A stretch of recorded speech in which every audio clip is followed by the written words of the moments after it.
only time he ran in a competitive election, he got trounced by the former Prime Minister, who herself got beaten by a lettuce. He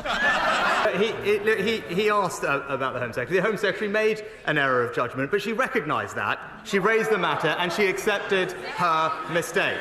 And that's why I was delighted to welcome back into a united cabinet that brings experience and stability to the heart of government. And let me tell you, Mr. Speaker, what the Home Secretary will be focused on. She'll be focused on cracking down on criminals, on defending our borders, while the party opposite remains soft on crime and in favour of unlimited immigration. With his first act, he appointed a Home Secretary who was sacked by his predecessor a week ago for deliberately pinging around sensitive Home Office documents from her personal account. Far from soft on crime, I ran the Crown Prosecution Service for 5 years. I worked with Home Secretaries to take on terrorists and serious organised crime.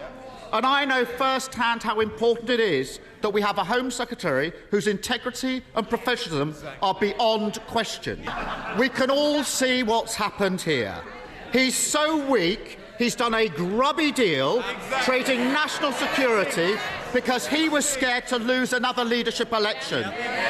There's a new Tory at the top, but as always with them, party first, country second. Mr. Speaker, my record is clear. When times are difficult in this country, I will always protect the most vulnerable. That is the values of our compassionate party. We did it in COVID and we will do that again.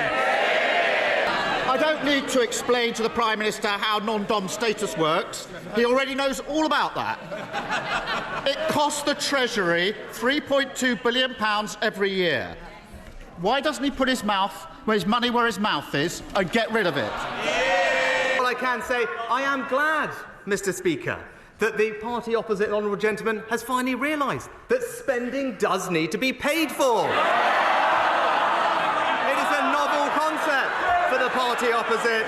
This government is going to restore economic stability and we will do it in a fair and compassionate way. I know he's been away for a few weeks, but he should have listened to what's been going on the last 2. Over the summer, he was secretly recorded at a garden party in Tunbridge Wells, boasting to a group of Tory members that he personally moved money away from deprived areas to wealthy places instead. Rather than apologise or pretend that he meant something else, why doesn't he now do the right thing and undo the changes that he made to those funding formulas? I know the right honourable gentleman rarely leaves North London. But if he does, he will know that there are deprived areas in our rural communities, in our coastal communities and across the south, and this government will relentlessly support them because we are a government that will deliver for people across the United Kingdom. But when he ran for leader, he promised his party he would borrow billions and billions of pounds. I told the truth for the good of the country. He told his party what it wanted to hear. Leadership is not selling fairy tales. It is confronting challenges, and that is the leadership the British people will get from this government. Former chair of the Tory party sacked yesterday for telling the truth about the Prime Minister. Even his own side know he's not on the side of working people.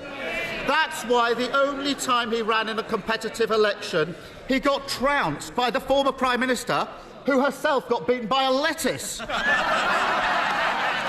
So why doesn't he put it to the test, let working people have their say and call a general election?